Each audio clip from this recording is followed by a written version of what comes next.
This is once in a lifetime opportunity for us to create those kind of pan-European solutions that do not infringe on certain things the member states do care about. 28th regime means that you create a concept or a framework that is entirely European. It's similar to the EU Inc. in the sense that it should create a separate corporate form that works EU-wide, and it doesn't matter whether you establish in Austria or in Estonia. In Europe, we don't want American solutions. We want to be able to create companies, but we don't have to copy, Silicon Valley. Do you think Europe will ever have its own Google? Yes.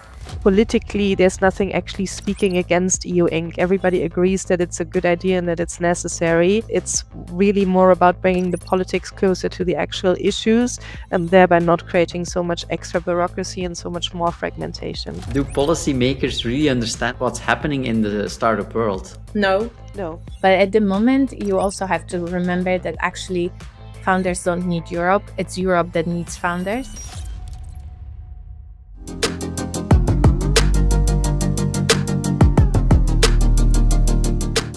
So, all right, folks, welcome back to LuminaTalks. And in today's episode, this one I've been really excited about because we are talking about something that's really buzzing nowadays in Europe, EU Inc. If you haven't heard of it, EU Inc. is changing the game for European start and scale-ups. It's a bold idea that could make scaling across Europe a whole lot easier. And here is why it's so important for me. Within Sunlink, we're all about helping ventures grow, but also innovate. And EU Inc. could seriously shake these things up.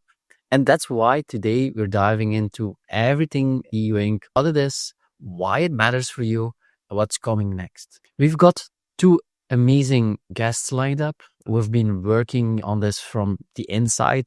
So let's get into it and see how EU Inc. could be the thing that finally helps European startups scale without any barriers. Let's go. Now, let me introduce our guests. First, we have Greta Koch, the digital policy advisor of Axel Voss. And Greta has been at the heart of shaping Europe's digital and AI policies over the last years.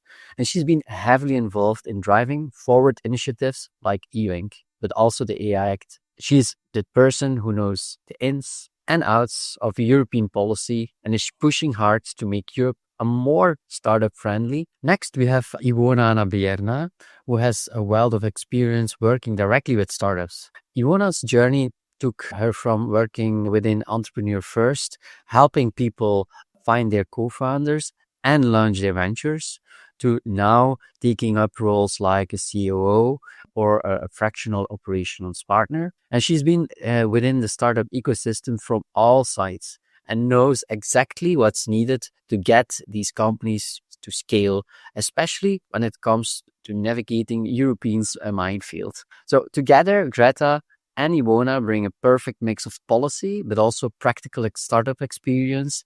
And they are here today to break down what EU Inc. means for you and why it's a game changer for Europe and how it could really reshape Europe's startups landscape. So Greta, we were diving straight in. So just can you tell me how you really ended up working for the European Parliament? Yeah, sure. So I actually did an internship in the European Parliament right after I graduated from high school. I've always been interested in politics. I have an international background. I had just finished some semesters abroad in the US and in Russia, and thereby really saw why Europe as a strong geopolitical power is also very important. And then I did an internship here, and it was extremely thrilling to be at the heart of European policy. And after that, I decided to go into European politics also in my studies. I have a bachelor in European studies. I have a master's in international relations. And right afterwards, I always knew I wanted to be back in the European Parliament and work on policies that really matter and make a difference in Europe. And you do, especially now with what you have done in the last year. So thanks. And Iwona, you have also very extensive experience working with startups. First, let's say Entrepreneur First. Now you're a CEO, fractional CEO. You're very into the startup ecosystem. That's clear.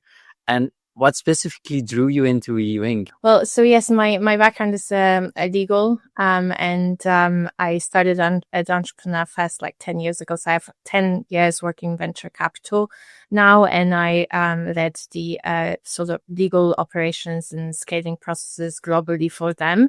So I have seen it all from like a best company laws, most pragmatic, best standards in the whole of I would say the whole of the world, because we invested in Asia, in the US, but also in Europe, specifically in Berlin and Paris and London, where Entrepreneur Fest was headquartered. And so, yeah, now I'm a COO. I work with Project Europe that invests all across Europe. So we have done now, I think we've invested now in 9 countries in Europe, which is exciting. So I have actually had extensive experience kind of, on the company law side of things as well.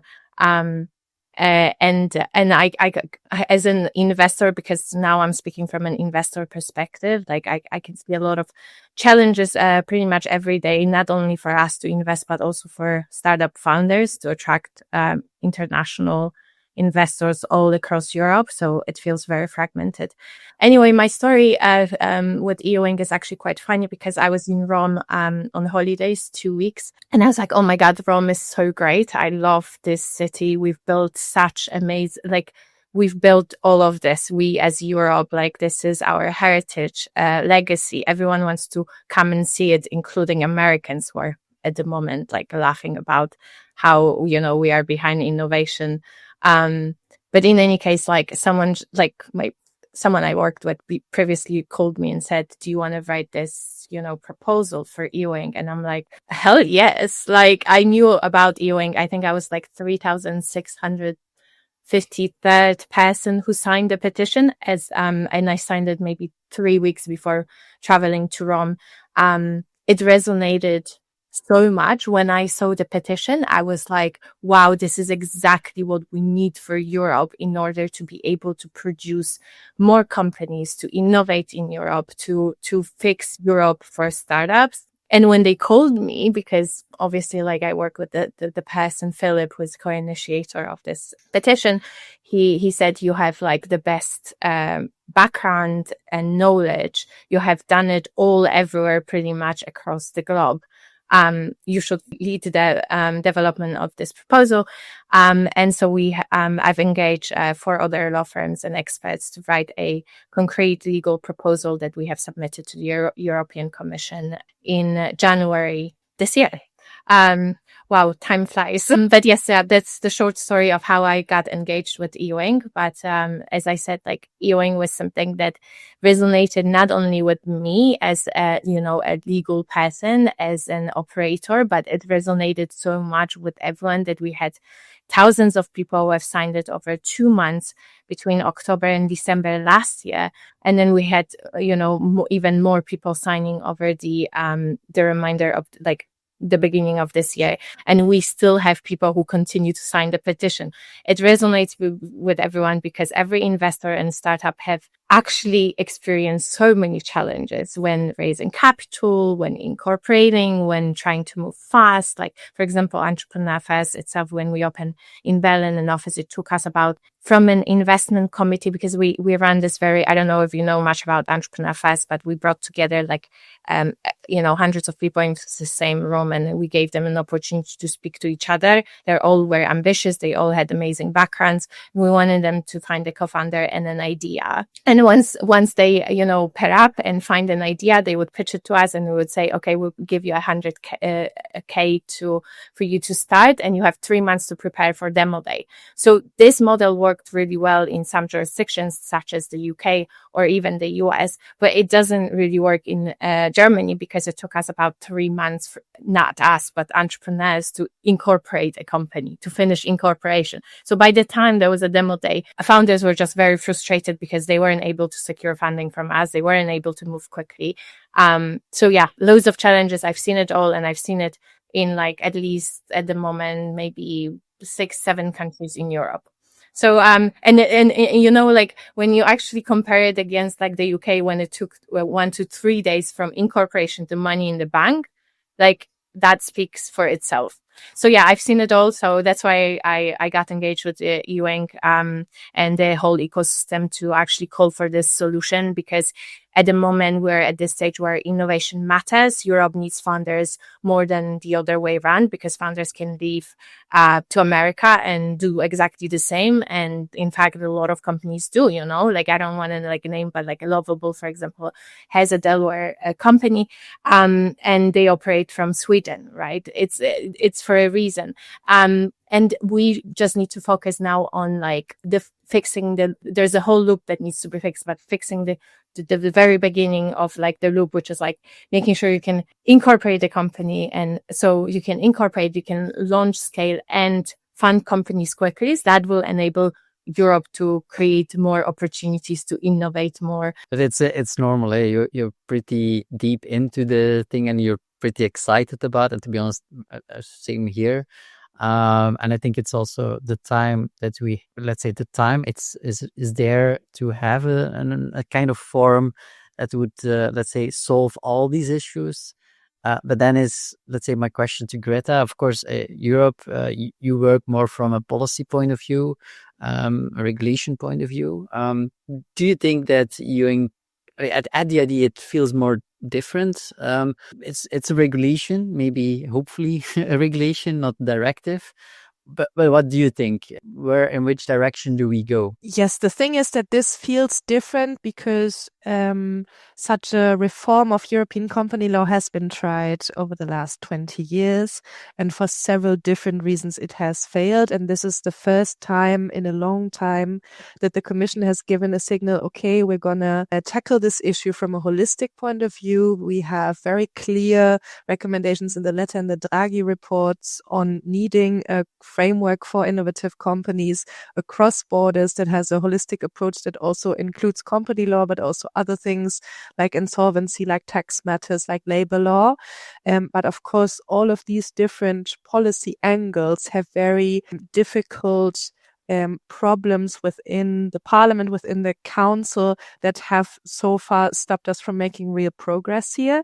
But at least this time we have some political signals, some political leadership, and some political willingness to make it work. Now, of course, what happens in the parliament and also in the commission is that you get hit with reality. So all of these problems that were not overcome in the past have to be overcome now. There will be issues with labor law because Germany has specific co-determination rules that don't work anywhere else. You will have issues with tax law because the council will have to decide on tax matters with unanimity, which basically means it's in this political climate impossible. With insolvency, we have tried very recently to have more harmonization, which is still stuck in the trilogue and is a difficult matter to negotiate. And then on the company law, you are hit with the legal basis question. So as you said, you hope it's a regulation, not a directive. But if you look into the legal basis of the EU treaties for company law, it's very clear. There's not much leeway. Is that it has to be a directive unless you also want it to be unanimity in council, meaning it will take 10 years and nobody will want to take a decision. So you are now in the political realities of it. Yes, it feels different, but we will still have to tackle a lot of issues that so far have not been overcome. And I think also we may not forget, they already tried and the world becomes more and more complex, more rules, more regulations, and you still have to find now, 6 years later, common ground. So let's say, I hope that I'm wrong, but let's say I hope I'm very optimistic in a way. But in a way, I'm also realistic that this could be a same 2.0 thing as what we've seen years ago.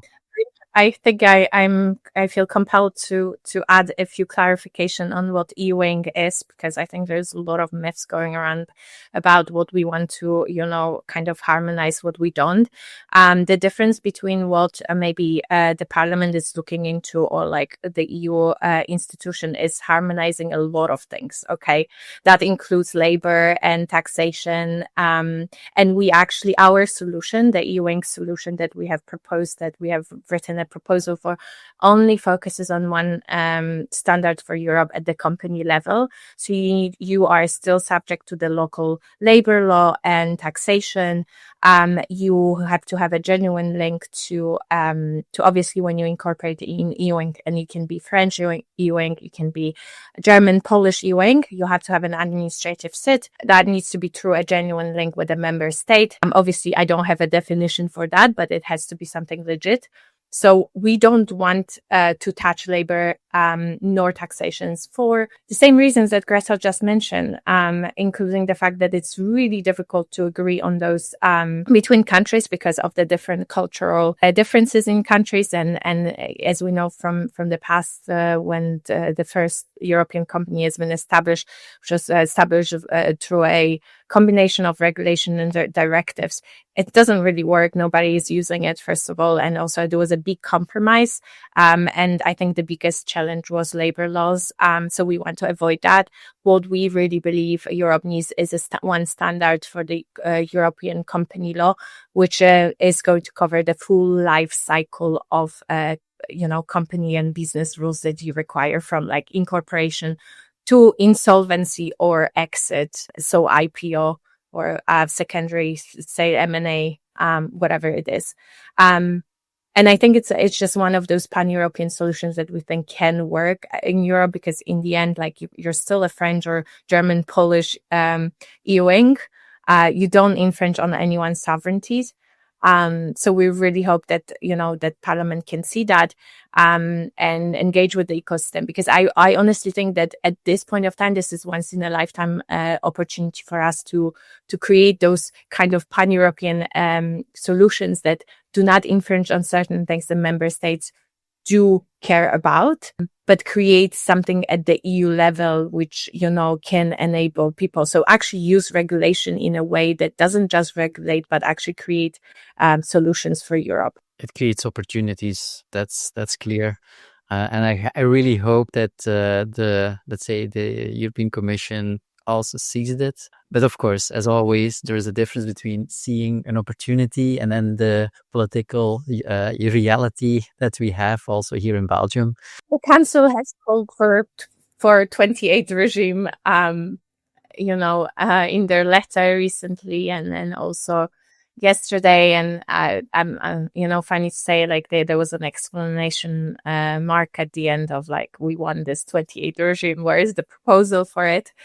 So I'm hoping that really everyone is taking it seriously, because we can't end up with 27, 28 regime. And the funny part is like you have this true, 28 regime, and then there is the 28 regime, and we want the true 28 regime. Yeah, absolutely. I mean, I think politically everyone agrees that it should be a true 28th regime. But then again, you are hit with the reality of the legal basis, and we cannot change the EU treaties. I wish we could, but it's not possible. And so, I mean, of course, right now, the report that we're working on is an initiative report. So the Parliament basically has the initiative to send certain political signals to the Commission, and this is dealt with in the Legal Affairs Committee. So the Legal Affairs Committee has a competence for company law, and we are discussing which parts of company law we can fully harmonize in order to enable something like an EU Inc. But if you look at it making it a true 28th regime like EU Inc., I think also suggested to base it on a regulation. This would then mean, yeah, exactly. And that would mean unanimity in council. And every study suggests that means that it will take 10 years, which I think is a time we don't have.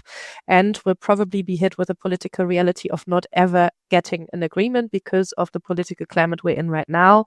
There will be certain suggestions that will be no-goes for certain member states, and we cannot change that. And with that reality, and also with the legal basis that we have as options, so you have 352, or you have enhanced cooperation, which is also not the most efficient way forward, or you have Articles 114 for the single market and Article 50 for company law, which means it has to be a directive.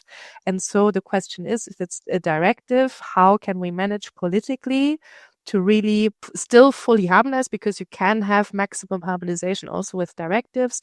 Which parts of the proposal do we really need to fully harmonize so that it's not 27 completely different interpretations of a single law in the member states, because then I think the entire exercise becomes obsolete. But how can we make sure that we have 27 times the same rules so that it equals to a 28th regime? I don't think this will work, but yes, this is I think we need to be very bold. This is one, like I said, once in a time opportunity to create company law from scratch with one EU level registry, because if you end up with 27, I don't think you can match the company law of each country, and you will still have founders only incorporating in a handful of jurisdictions because of the unpredictability of like court interpretations, etc. But that's just that's up. So you would rather go for 352, knowing that will take 10 years and might not happen? I would go for do it right or don't do it at all, because it doesn't fix the fragmentation. You will end up with, German investors investing in German companies. The whole idea of EUing is to enable, continental scale and cross-border investment opportunities. Yeah. I think it's just the political question of saying, do we go for unanimity, which means it will probably not happen. So you say this is the right way, or don't do it. But I think that means don't do it, because it will then never happen.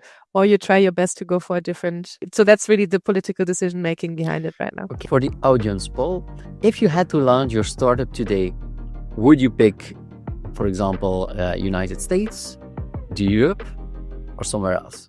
Hey everyone. I see a lot of comments from viewers who didn't realize they weren't subscribed. So I've got a small favor to ask. Please take a moment to double check if you're subscribed to the channel. It's a quick, free action that really helps keep everything we are doing here on track. But here is the thing. This isn't just me working on the show. I've got an incredible team of talented professionals behind the scenes.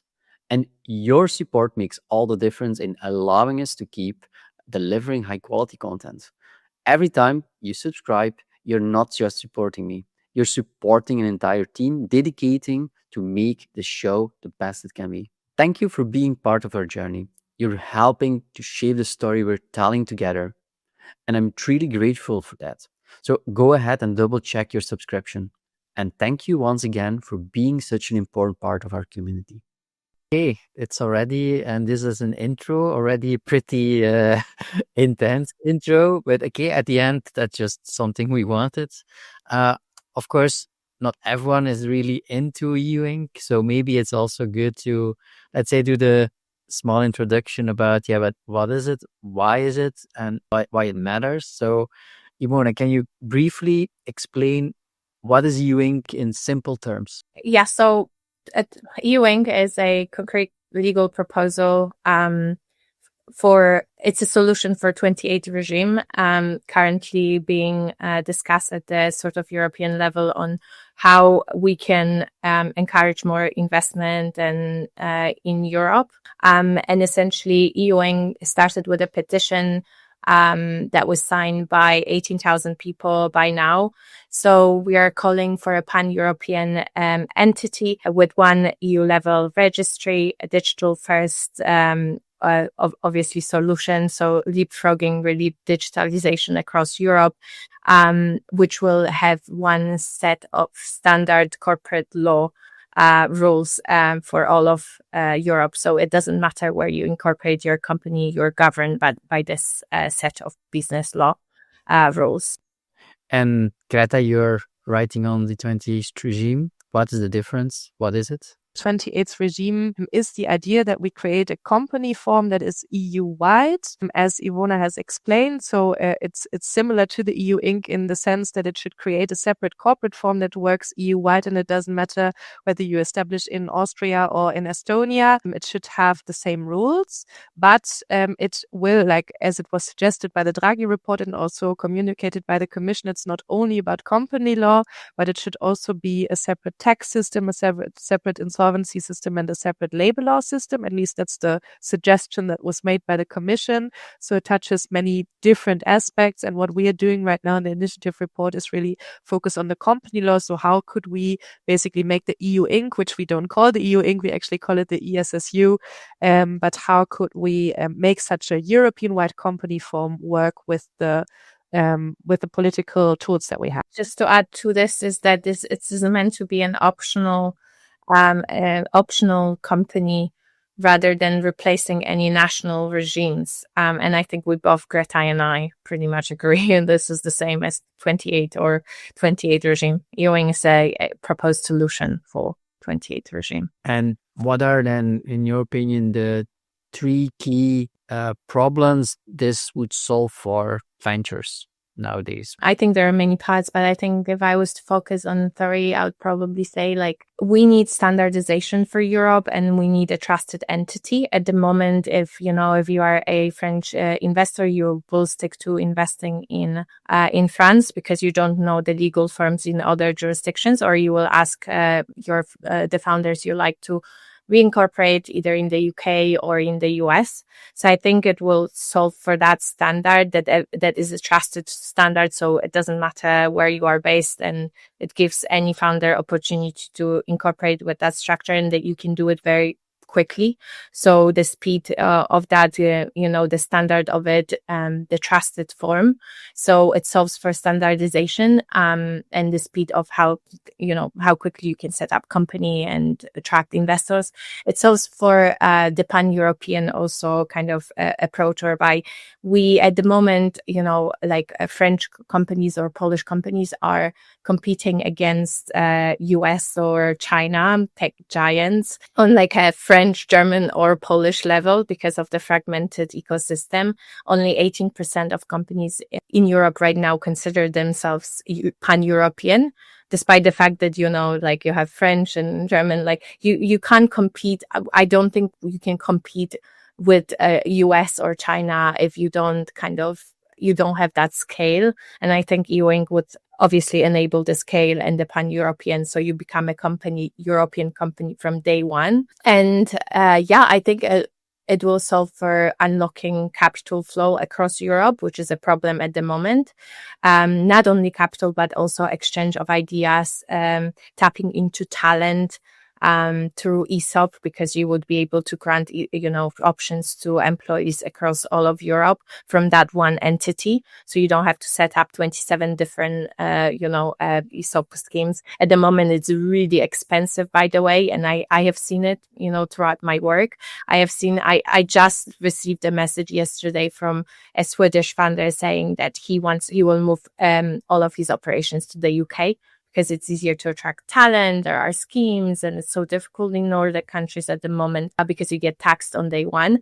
So a lot of that administrative burden comes, as a kind of third point. But just coming back to the second one on unlocking capital and talent flow across Europe, but also I guess exchange of experts, because at the moment a lot of Polish startups are kind of operating in, as an example, within the Polish kind of ecosystem. If you unlock this pan-European mindset, you can tap into so many different expertise across all of Europe. So that's how I see how this opportunity can pan out if we do this right. Yeah. Well, one of the things that I heard last week when I also spoke with a legal specialist, he had a friend, and he also had a solution in ESOPs, and he sold that to Dale. So Dale incorporated the digital plan of creating ESOPs within, their own platform. So, of course, it means that they're not your own employees. They're the Dale employees, what you then subcontract in a way. But in a way, via their platform, you can create, a unified ESOP plan for all your employees working for you, but via Dale. Not an ideal situation, but it is a starting point that there are already solutions that could cover it. Of course, it comes with a cost, because if you would like to, onboard them after a certain stage when, when the rule regulation comes live, Dale has to fire them, you have to pay the price, and then you have to onboard them again. So also a very complex way. We have to come up with creative solutions like this when we can really fix that, because in countries like the US, UK, you're able to, you still have 51 like states in the in the US, and you have to pay, you're subject to labor and taxation, state level taxations, etc. But like I think creative solutions are great, and I think we still will need companies like Deal to help with labor laws and taxations if you go for the EU-wing solution, and that's okay.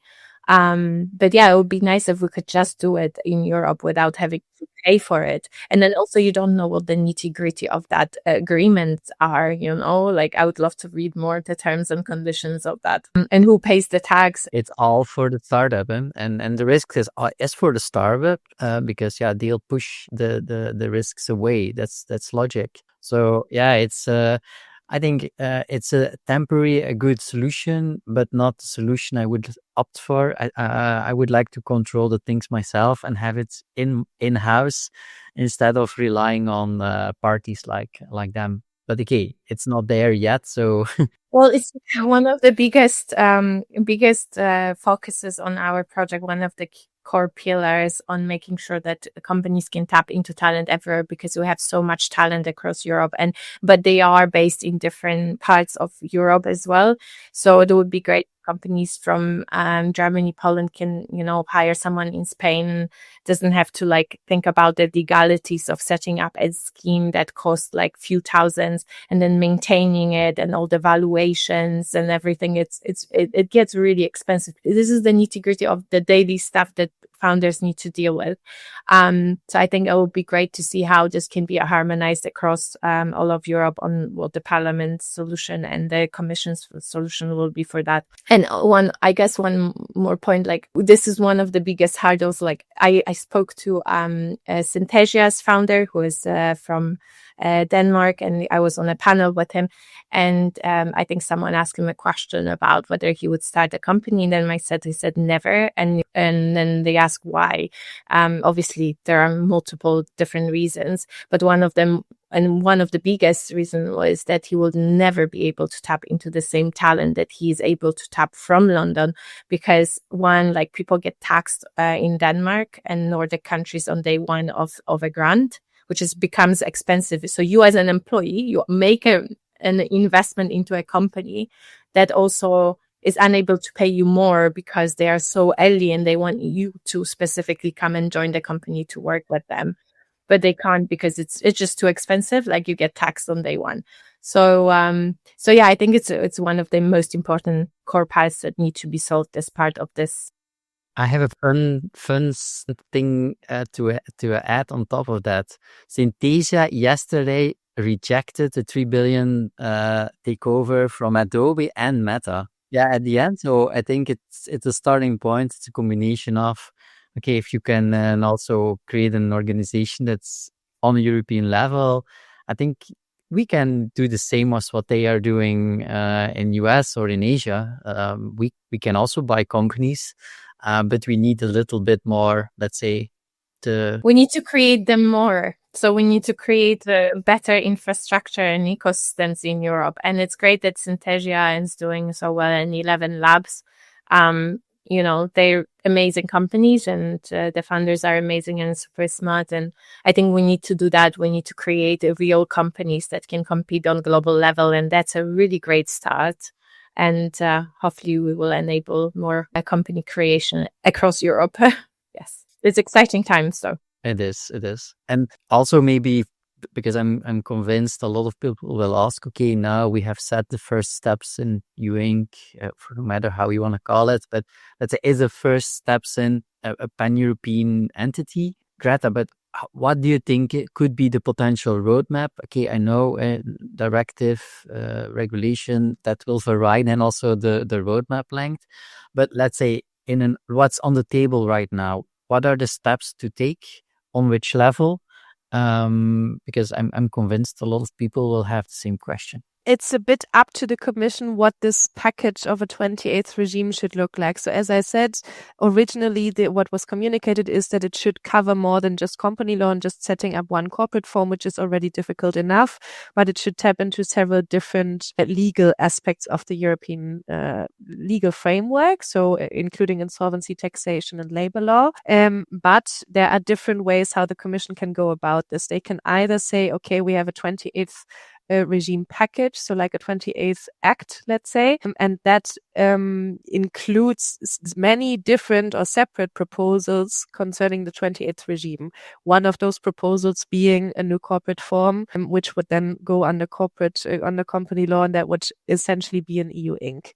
A different way would be to look at it from the omnibus perspective, which the Commission has taken quite a lot lately, which means you try to change or amend existing laws, because there are, of course, already, we have just passed the digitalization of company law last mandate. There are many different directives, especially in the company law form, that already tried to tackle certain aspects of the 28th regime. So that's something that the Commission could try to do in the form of an omnibus to amend existing laws. Or it really goes for the holistic package of this is the 28th regime, this is what it includes, and sends it to the Parliament, which then has to split it up among themselves. So that's quite a curious question that I would like to hear the answer from the Commission as well, because in the work program now they said it will be a directive on the corporate form, meaning the EU Inc. 2 days later, they said, no, we're not going to go for a directive. We're going to go for a regulation. So I think the decision is not made yet. But in any case, the Commission wants to present its ideas and its legislative proposal in the first quarter of next year. So I guess March, maybe. Sometimes first quarter can also mean a little bit later, like April. So around that time, we will get a Commission proposal. And then what happens is that there's the referral to the Council and the Parliament. In Parliament, that always takes a bit longer than in the Council to decide which committee should deal with it, who's the rapporteur, when the negotiations start. The negotiation process in the Parliament can sometimes also take a bit longer. And then when the Parliament has a position, you go into trilogue. So usually such a legislative process can take a couple of, maybe a year or two. Not so long. Depends also the type of complexity. But of course, we need it now. Let's be honest. If I go in Ghent and I talk to the startups here or in Belgium in general, I think every startup or even people thinking I have an idea, I want to start a company, they want it now. Every hour, every day we waste is time wasted and opportunities wasted. But at the end, it's complex. That's something that we need not forget. So I really hope that soon between brackets we have in a way something where we can work with, and that will be in the advantage to grow faster, scale faster, be more innovative, and have bigger reach. So I think, let's pray all for that. Yeah, I mean, just to give you also some maybe commercial context on this, is that we are lagging behind, and we've probably wasted about 10 years in Europe, just like, being a playground, not a player, as Andreas, one of the co-initiators like to say. And I think, at the moment, speed is key. Like, we can't take 50 years as, with the European companies to do this. I think it's on the top of the agenda at the European level, and I'm sure Greta can confirm that. The Council has been calling for it, and they want a solution. So I think I'm very optimistic that we will get to a place where we will build something amazing for Europe and fix that. Whether I'm overall optimistic, I don't know, but there is a huge hope for this to really pan out across Europe. So that was an amazing context. So now we know very well what e-ring is and why it matters and where we are heading. Now it's time to dive into the challenges behind all of this. Why scaling in Europe is very hard, and it feels like playing in 27 different markets. So that was a fun one. I always love moments to step out of the serious talks. So what we talked about e-ring, connecting what's fragmented, is so Europe can finally build as one. That's exactly what we try to achieve within Samlink. Most companies are sitting on a mountain of data, but they can't really find their way through it. And it's like looking for your own child in a haystack. So we help them make the unknown known. We really go beyond building data platforms. We work on data engineering, AI, and agentic systems that actually solves real problems. And through our Pulse Labs studio, we turn those ideas into ventures that operate on a European scale, not only here in Ghent. So if you see a project where our paths might cross, whether it's about AI infrastructure, data ecosystem, or agentic systems, let's talk. We love teaming up with people, and we want to build the next wave of European innovation. So, Iwona, what do you think? Is Europe does not have a startup problem? Is it a scale-up problem? What do you agree, disagree? I think it's both, but I think I disagree. I think it's a more momentum thing. I think if we can fix, have a pan-European entity and think, have a global mindset from day one, we can fix both the startup and scale up problem, or more of a momentum like Europe can create amazing companies. It doesn't have to be scaled, because not all companies need to scale, and especially nowadays in tech innovation. Like, yes, some companies need to hire across all of Europe, but most of the time, like, you could create an amazing company without having to scale. So I think it's more about momentum and believing that you can build from Europe and be pan-European entity from day one. And with that global mindset, that's what we need to kind of fix for startups in Europe, in my opinion. Greta, I know you're not so involved in the pure AI regulations, but from your, let's say, view, do you think is it an overhyped barrier to growth, or something that's actually needed to safeguard innovation? So first of all, for anyone interested in that, please listen to the podcast with my colleague Kai Zenner, because he's the real mastermind behind the AI Act. But of course, having worked for Axel Voss, who is a leading person for the AI sphere, I would say yes, of course you need regulation, because you want to have a human-centered form of AI. You don't want to make sure that governments deal with AI like they do in the US and China, and don't safeguard your privacy, don't safeguard your data, and can infringe on your entire life, basically. So in that sense, yes, we need a regulation in order to safeguard it, but of course there has to be a balance between bureaucracy and innovation. And if we talk about innovation, what kills innovation faster in Europe, in your opinion? All the regulations, or the fear of taking risks? I think it's a combination of everything, but also there is that mindset in Europe, at European level, that you are second best, and we need to fix that for founders as well, again. But I think, yes, risk is difficult in Europe. There's less appetite for startups, for corporates to work with startups. The idea that Europe regulates first and innovates later, is that a fair criticism, Greta? Yes, it is. We're mostly dealing with the regulatory side. We're very rarely dealing with the innovative side. There's very little room for pushing innovation. So while I am a fan of certain types of regulation, because we need to have a human-centered framework for especially the digital sphere, we do also need to have leeway for innovation, and then that's why certain things like special economic zones would be helpful, sandboxing would be helpful. So to have really an innovative framework where while you're developing your idea, you are not immediately bound by all the regulatory problems that the EU is facing. So yes, in that sense, I agree with that statement. A question for one of you both. Should Europe treat startups like essential infrastructure, because they are, let's say, the engine of a European motor? Radical, or just common sense? It's common sense at this point. Like, the next 10 years will define whether Europe is a global player or not.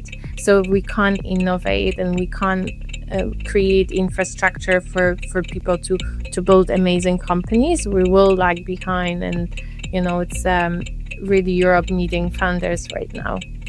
So it should be common sense, but we should radically, change how we approach startups, for sure. And I hope that people can see it. And I think people do see it. Like Draghi report was very clear on that. Is the whole European tech sovereignty thing more politics than substance, or does it really matter? I think it matters because of politics. We're finding Europe in a time where transatlantic relationships have changed radically, where the Asian market has changed radically. And so, yes, we have depended on certain international relations for a very long time that have now changed completely. And so, yes, I think that tech sovereignty is something that needs to be achieved also in order to be innovative. It's true that most of the top digital innovative companies are always in the US or now in China, but you will not find a single European company in the top 10. And that has something to do with sovereignty, of course, yes. So I do think that this is a key question that Europe has to deal with. And that's not it is political because of the circumstances, but that doesn't mean it doesn't matter. If founders wrote the EU policy instead of lawyers, do you think things would move faster or just fall apart after a while? Oh, well, this is a very controversial question. I think things would fall apart.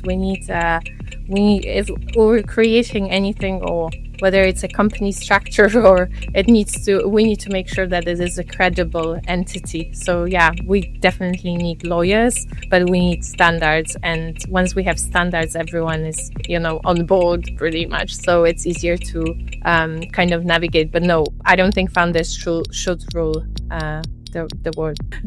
I'm not sure if I understood the question, but that's okay. That's okay. To be honest, I also agree that's not the founder. It's like in US. It's a side note. Yeah, it's not the Meta, Google, Amazon, and Nvidia that has to determine what the rest has to do. No, it's the government. But anyway, sometimes it's easier said. I will do it myself. I will write it, and everything will be better. And the reality is often not that. But yeah. It's sometimes easier said than done. I've seen it all. Although it would be nice to have harmonized documents and things that people, it's to make it easier, but you still need lawyers. You still need compliance people to, help you. Don't want fraud and weird things happening. And, I've seen it when founders try to do things on their own without lawyers. And that's probably always the worst kind of decision that you can make for your company. Live reaction prompt. Which hot take do you agree with the most?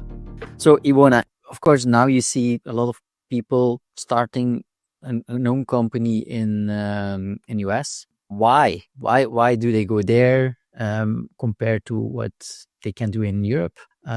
What's going wrong? I don't think there's anything wrong. I think you have standards. As I explained previously, like we need one European standard. US is very well established in terms of the company law structure. It's known to investors. It's known to founders. It's known to professionals. So it has credibility and trust across all of the ecosystem. So, and also it's easier to attract US investors and many founders who are ambitious. They want to start somewhere where any investor from anywhere in the world will easily incorporate a company and fundraise and can exit without any problems. At the moment in Europe, we have fragmented markets, and we have obviously different company laws. There's no true European standard. So companies tend to either choose US or even the UK. Just to start company and to raise money. That attracts more investors, obviously, because of the credibility, that one trusted entity approach. I think the second is actually the tapping into a market that's bigger, larger. So if you look at China or the US, they have huge, large markets, even India.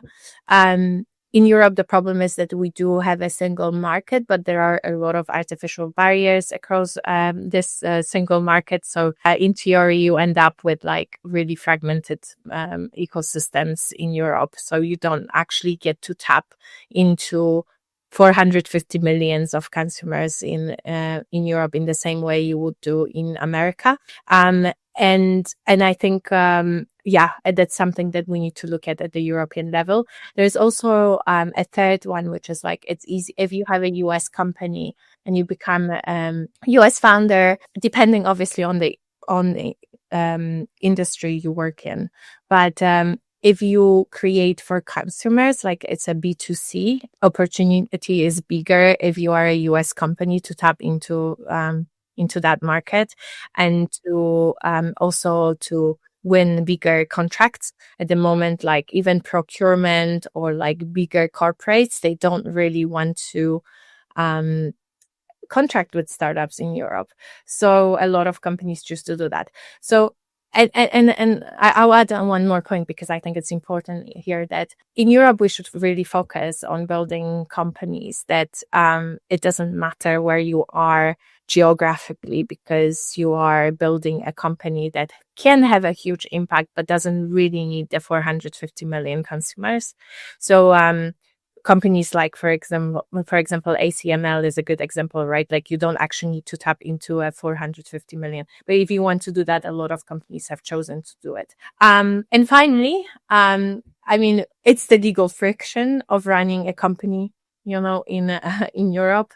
A lot of admin is a problem for a lot of founders. So they tend to just move to the UK or US. I think about 30%, according to Dealroom, have moved across Atlantic and decided to start companies there, or have reincorporated. But that data doesn't really include how many companies have incorporated or reincorporated, flipped their operations to the UK, because UK is part of Europe. When they release data, it's, you know, so we don't really know. We don't have a clear kind of image of that. Does that answer your question? Or For sure, but is also not the valuation issue for certain founders the reason?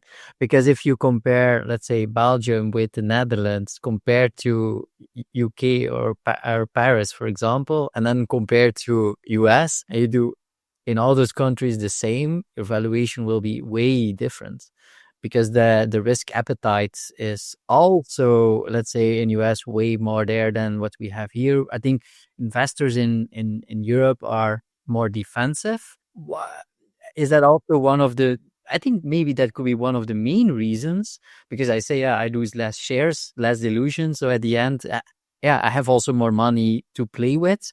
I have also a very big play field. It gives me a competitive advantage instead of staying in Europe with their 27 rules, 27 countries, 27 markets, 27 languages, if you want it. It becomes pretty complex. At the end, when you start a business, it starts with, but how do you value my business? And what do I get if I share it with someone? That takes also part of the risk so that we can grow together. And I think today, a lot of people that I've met in the last years, and to be honest, I was also one of them, we were also thinking, but why should we stay here? Of course. I mean, it makes sense. I agree. Valuation, you know, you can raise money quicker. There are a lot more investors, and they are all pretty much based in Silicon Valley. So yeah, it makes sense for a lot of founders, but that is exactly why we need to create a pan-European entity, because if you consider yourself a European level company, that will definitely enable more of like creating more momentums for early stage, will also create more competitiveness, you know, across investors who will want to invest more in Europe. So I think at the moment, we just, you know, founders are forced to operate in silos in Europe. So it does make sense to move to the US. But you will see there are companies who, like even 11 Labs or Synthesia, they're European, right? So they raise big money without without moving their companies across Atlantic. Although I'm not sure about the 11 Labs. I think they might be a Delaware company, which I honestly, like, I don't judge them. And I think they have to do what's the best for their companies. So evaluations are important, and yes, but today you can build companies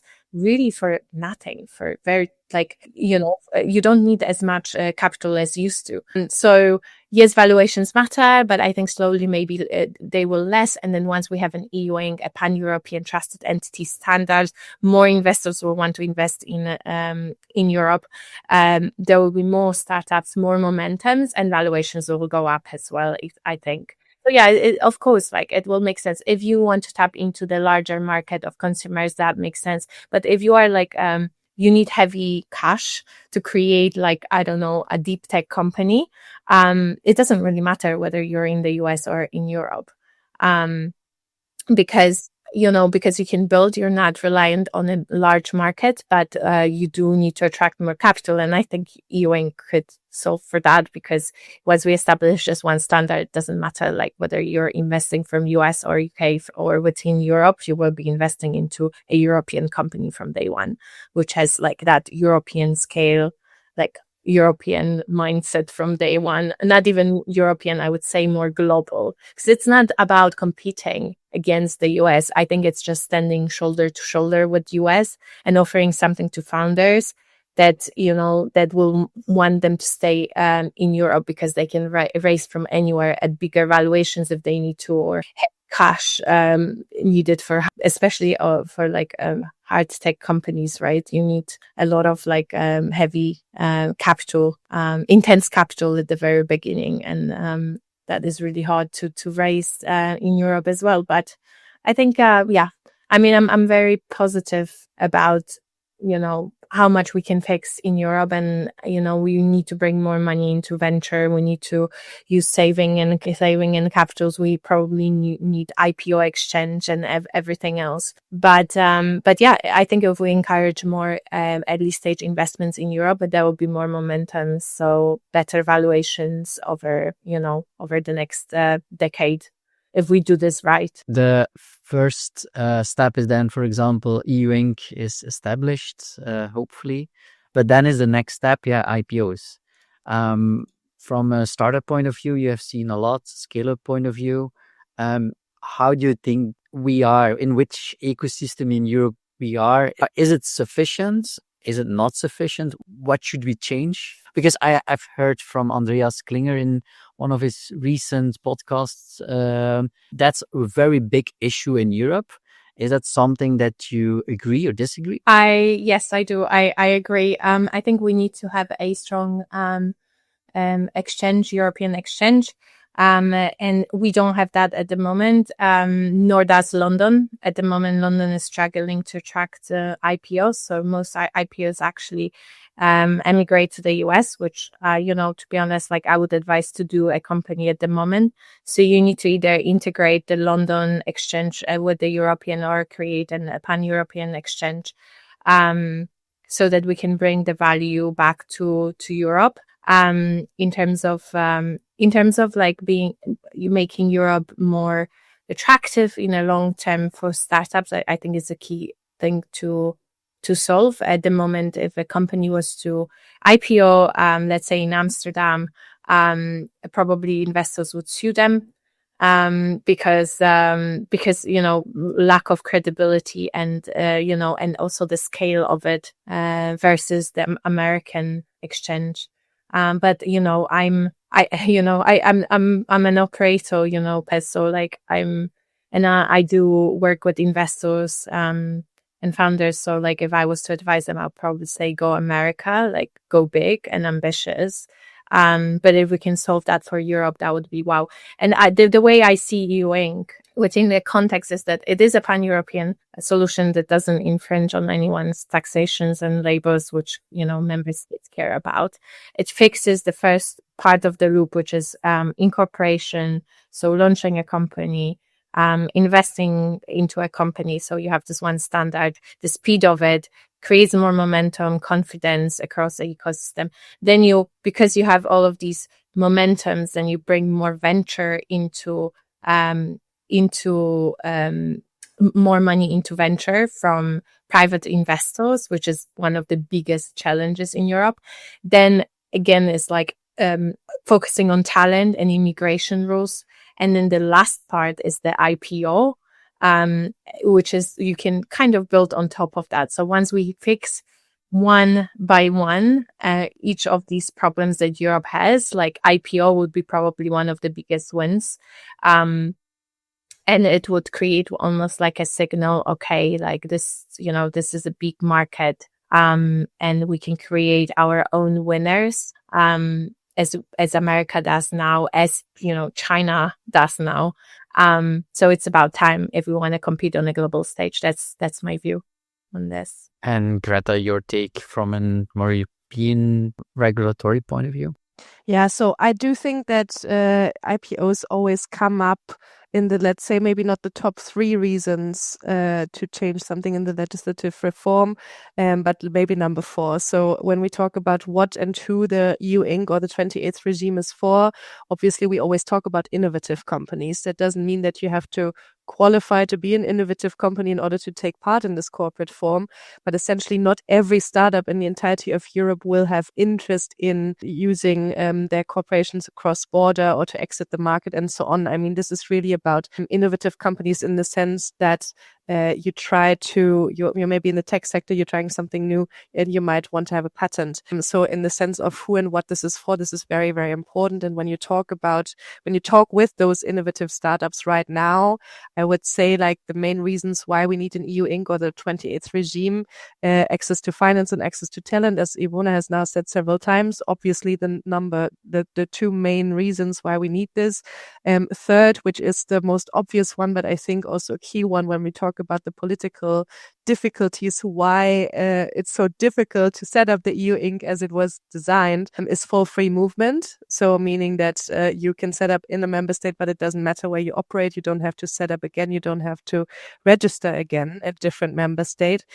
So that's the main reason. And then when you talk about with the startups and you covered those main 3 reasons, so access to finance, access to talent, for free movement, it's always the IPOs that come next. And so since it is for innovative companies, this is very, very important in the context of it all. It's not something that we can tackle in the corporate, in the company law sphere, but it's definitely something that the European Commission also has to think about.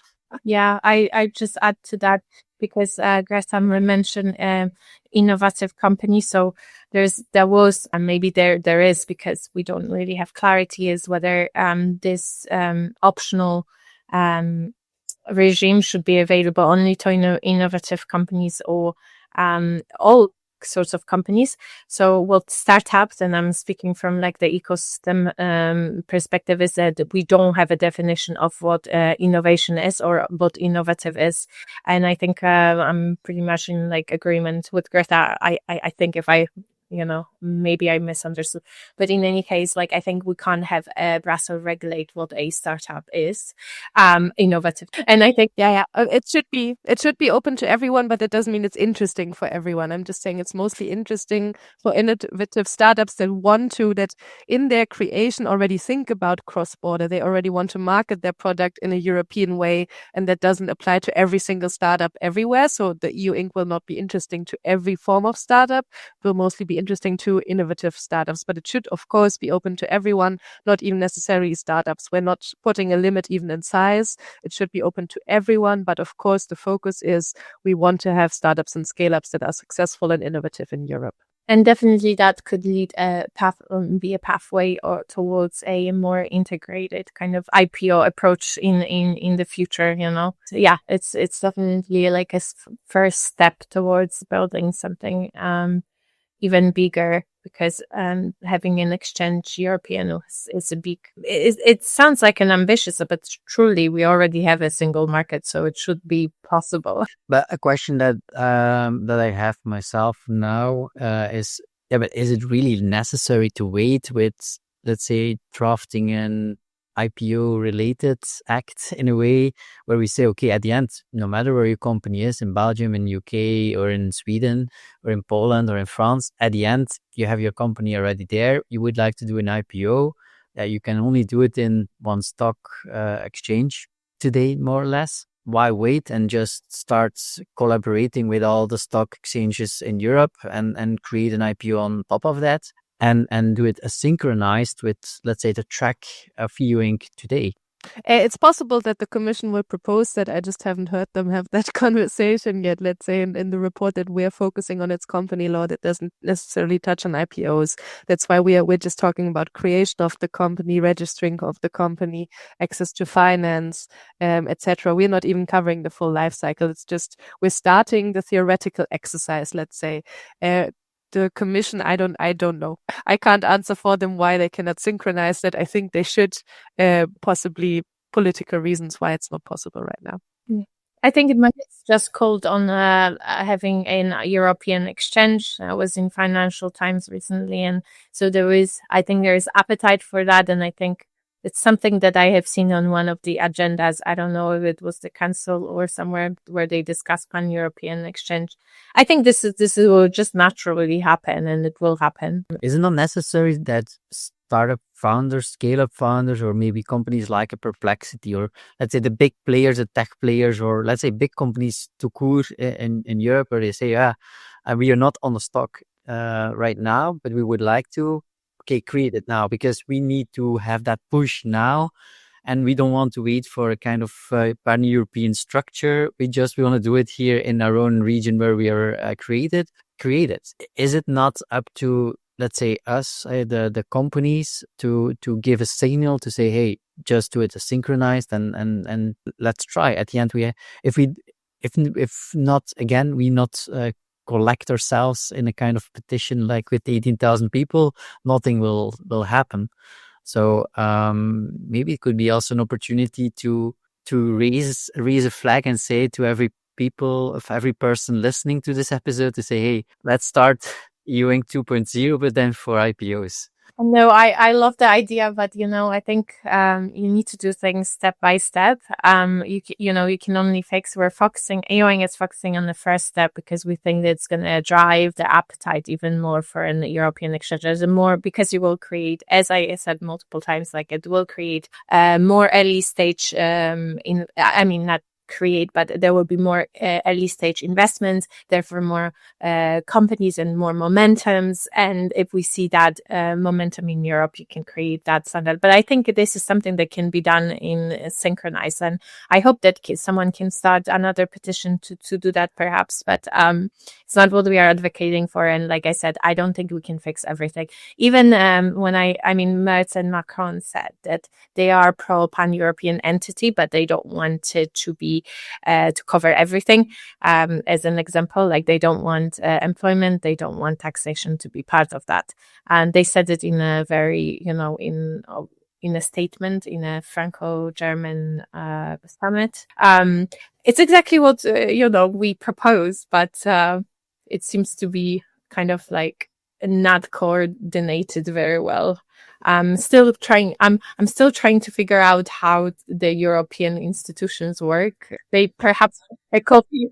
Yeah. Sorry, I think that actually stakeholders are not that united on whether we should already incorporate the listing aspect of it or not, or the possibility to list or not. And because when I talk to startups, there's very, very differing views on it, because a lot of them in the process say even to consider to list on the stock exchange is something that is, again, only interesting to a certain part of innovative companies and also very late in the process.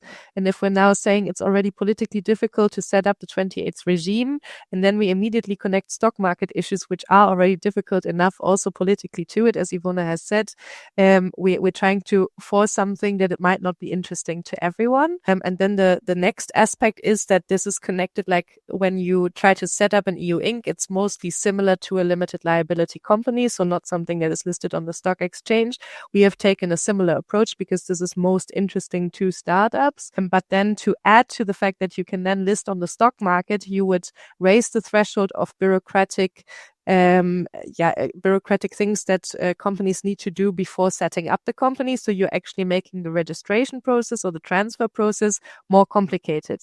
If you now leave out the stock exchange option, you make it more complicated in the later stage, because you would set up as an EU Inc.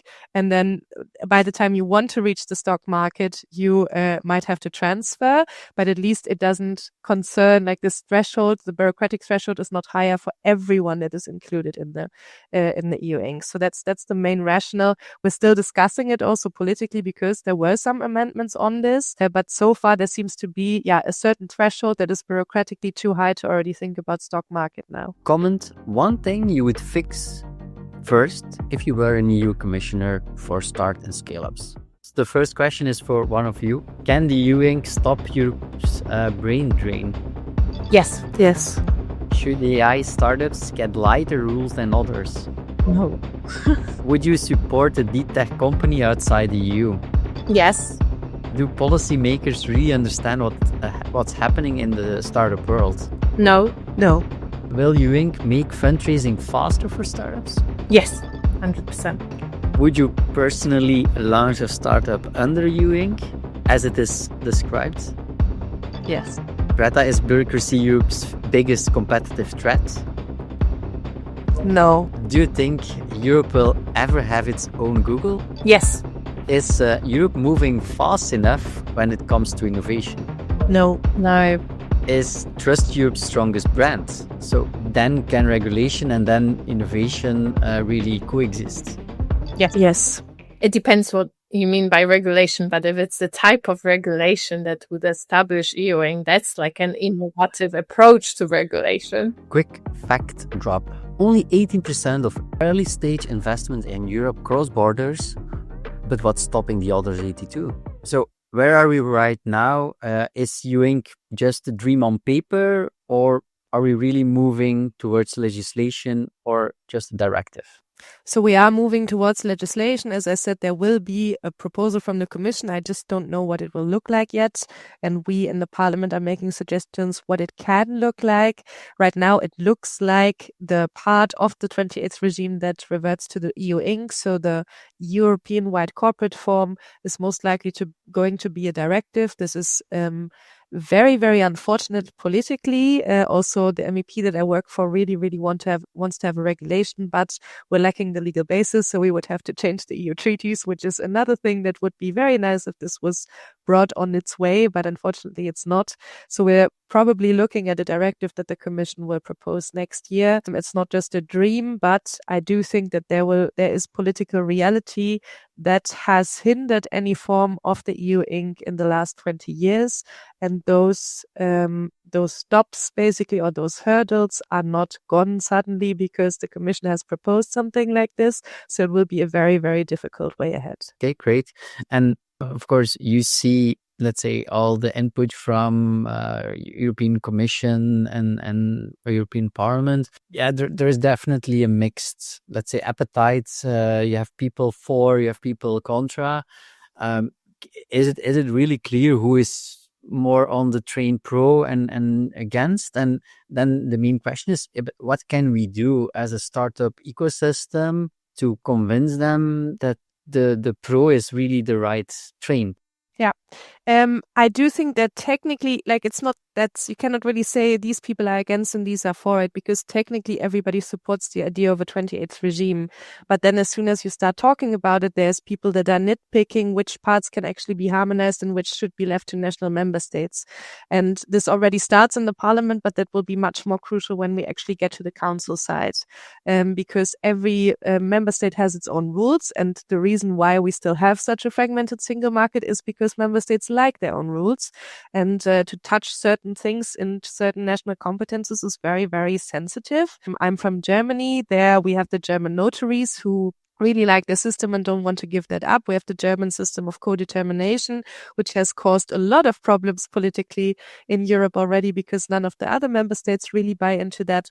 And so I think that for those stakeholders that really want to push the EU Inc., I think the council side will be much more difficult to deal with than the parliament itself. It's funny on the notary stuff because honestly, I think notaries can reinvent themselves. They don't need to be useless in terms of in respect of 28 regime. They could actually be really helpful. Like we have seen it in Europe. This already happened in Portugal where you have notaries that reinvent, but it's actually funny because like notaries aren't going to be the one who are going to be driving the Europe's innovations and our ability to stay competitive on a global scale, but like seeing how much influence they have over over decisions being made at the European level. It's quite old, in a sense, because they could really stay relevant within that space as well. But it's a fear, speaking from fear. And let's say if we would miss the train, and let's say, what would be the financial impact for Europe? If we would remain as it is right now and without Ewing, what do you think, Iwona? I think the next 10 years will be defining whether we are able to create, innovative companies that matter and are important. So we need to create companies that both the US, China, or whatever India want. And if we miss the train, we just become a playground. This will have an immense effect on European economy. I think AI is also stepping in to take some of the jobs, etc. And we need to be able to respond, create amazing companies and value in Europe so we can stay competitive, but also create opportunities for people in Europe to really stay ahead of the curve and not be so dependent on the US. So they don't just pull out the plug, anytime they're unhappy. I can see already how Trump is trying to affect our policy in Europe, for example, by saying that if you over-regulate, I will not be happy. Therefore, you need to now unregulate, and it's a really funny kind of, but this is just an example, we really need to be a player, not a playground. As you are very close working with founders, you have also worked, let's say, on the investment part via EF. Yeah. What are the biggest fears from them about a unified EU company law? I don't think there's any. In fact, all of them have signed, and they constantly message me because, how we work in venture capital, we are on WhatsApp with everyone. They're like, oh my God, amazing work. This is so exciting. There's no fear.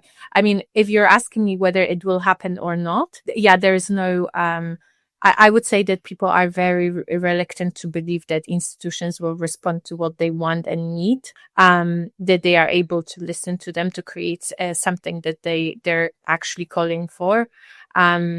Some are very optimistic about it, and everyone does realize the impact on the European innovation economy and staying in Europe. But at the moment, you also have to remember that actually founders don't need Europe. It's Europe that needs founders, and founders will do well no matter whether Ewing will exist or not. Especially the ones that are determined to do so, they'll just go elsewhere. Where ecosystem works for them, like the US, which would be a sad, outcome. An evolution. Yeah, that's also one of my fears, to be honest, that if, let's say, regulations, they do not have to be in favor of the startups, but they have to be an enabler of, let's say, doing business, and can be locally or also on a global level. And I think that is something that we have to work on, but also I think be more proactive instead of reactive. We are always, let's say, running behind the big players. I think we should, we are a very strong region. We are rich enough. We have smart people here, but why are we always listening to Trump? Why are we reacting what China does? Why are we not the driving force in this global world, or one-off? At least to that we are a challenger of them. But today we are just, let's say, following them and reacting on them. But also, you have to remember that in Europe, we don't want American solutions. That is, we have our own cultural things. We want to be able to create companies, but we don't have to copy, Silicon Valley. And we shouldn't. In fact, Ewing is a very pan-European solution. We didn't just copy Delaware laws. That's not what we did. What we did, we looked into global jurisdictions across all of the world and see what makes a successful company law work. And we've drafted this proposal, including some of the local jurisdictions in member states. So Estonia, right? So really there's so much talent, ambition. We just need to create a better infrastructure for people to have that appetite to start companies. And it's not only about company law, it goes beyond procurement opportunities, but it all needs to be cross-border. You can't be stuck in silos, in small fragmented markets. Europe needs to be more unified for startup in that sense. Let's say we as entrepreneurs, as startup founders, scale-up founders, what can we do now between now and the coming year? As you mentioned, you have the roadmap. What are things we could do? Because waiting is maybe losing the opportunity to do something. What are the things that you would recommend? Yeah, I do feel like the startup scene is not very well presented in Brussels, and that doesn't mean that there is no representation at all. I just don't think it mirrors the experience that many startups outside this political bubble have. And so I do think that that is a very unfortunate development that, of course, is very difficult to tackle. Also for my side, for instance, I would like to very much engage with more startups, but it's difficult to find them because they don't even know about EU Inc. or 28th regime yet oftentimes. So in that sense, anyone listening, basically, please contact the people that are politically responsible for this file already now. I think right now is the best time, and I've also invited EU Inc. in that sense to sit together and actually look like what the legislative proposal could look like, because what we're doing right now in the parliament is very theoretical and doesn't actually get into the nitty-gritty of it all and how it can work and how we can bridge all these political gaps that I've been talking about, or the hurdles that I've been talking about. So it's very much about contacting the people that are in charge and make them listen to what actually needs to work in practice. That's very important because, to be very honest, I know this is very cynical, but none of the people that are right now in the negotiation room know what it's like to set up a startup, have ever worked in a startup, or know what the barriers to access to finance and talent are. And that, that's a political reality that, you need to make them listen.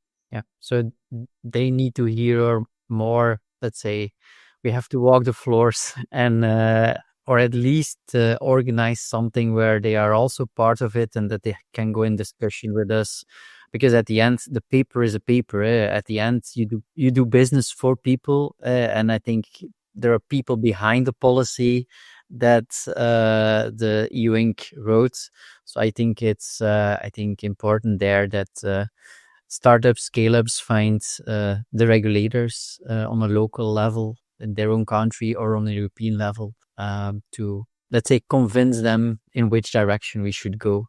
And every small step is hopefully the step in the right direction. I mean, I think they have been really good at making it very difficult to run a business in Europe. So it's about time that what we find challenging at the moment is that in Europe, you don't have dedicated startup ministers as well in many countries. So there is also a division between who is actually responsible for this, because we are trying to engage with, local ministries at some, in some member states. And it seems quite, divided. And so it's and also like the ministers that will be responsible for implementing 28 regimes are justices. So there will be Ministry of Justices who have like a zero or no understanding of what it is like to run a business. So this will be very interesting. So the next 4 months will really set the tone for what the 28 regime really will be. And we need to try to bring more narrative and stories and to the right people. It is funny how it works in Europe. We have so many countries to navigate, and then EU institutions. So it's sometimes really hard to understand who is who and who is responsible for what. Yeah, that's sometimes it's not the first person that will say it, but they are like working in an ivory tower, very high in the sky, and they don't know what's on the bottom.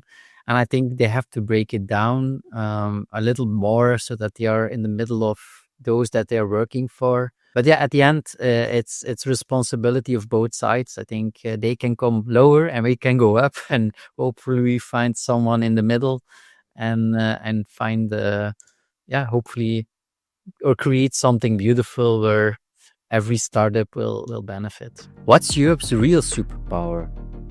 Trust, talent, or regulations? Yeah, maybe the question for the wrap up. So, Greta, what's the one message you want policymakers to take away from this conversation that, let's say, Iwona represents? Most of the people involved in the negotiations are not actually in a startup background. Startups are not that represented in the conversation. So in that sense, I think what we just discussed last, which is how do we bring the higher level in the tower to the lower level, to the people that are actually affected, I think is the key message. Because as I said, politically, there's nothing actually speaking against EU Inc. Everybody agrees that it's a good idea and that it's necessary. The political hurdles of it are a political reality that needs to be dealt with, but they're already trying to do that. So I do think that it's really more about bringing the politics closer to the actual issues and thereby not creating so much extra bureaucracy and so much more fragmentation. I think that's the key message here. Okay, and what makes you optimistic about Europe's tech future, despite all the bureaucracy between brackets? Well, I do think that Europe is a place that has a lot of strengths. I think its diversity is a strength in a way. I do think that we have incredibly talented people and we have incredibly good ideas. We just don't keep them in Europe right now. And I do think that initiatives like the 28th regime can make that happen. So I think that, of course, it's always going to be fine as long as we believe in the people and the talent and the ideas that we have in Europe. Okay. And Iwona, where can listeners learn more of the developments about EU Inc. and 28th regime? Yes, so definitely follow us on LinkedIn on EU Inc. We update quite frequently. You can also check out our website, which is EU-inc.org, and we keep updated on the progress and our engagement with the European Commission, as well as other stakeholders. And we are pretty much present at every bigger conference in Europe as well. So you will be able to find us there. We always have someone speaking about it, making, and spreading awareness about what we do. The next, I guess, 3 months are very important for us as we are engaging with local ministries to ensure that they know about EU Inc. And that we want them to push for this specific solution. So if you know any ministers, please get in touch. Our contact details are on the website again. Yes, would love to hear from anyone. So for you both, in one word, what does EU Inc. really mean for you personally? I think if I have to pick one word, I would go for innovation. For you, Iwona?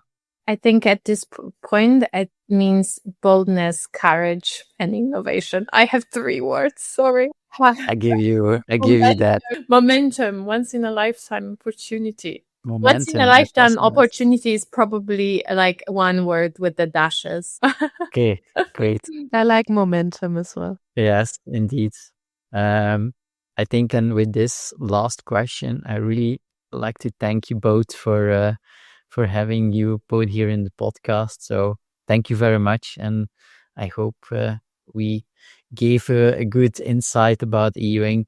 and the roadmap and everything around it. And I'm really curious about the reactions of others and all their questions and remarks. So I pause them also to you both if there's something specific for you. And thank you very much, and see you next time. So if this episode really opened your eyes, please hit the subscribe button and maybe share it with one of your friends.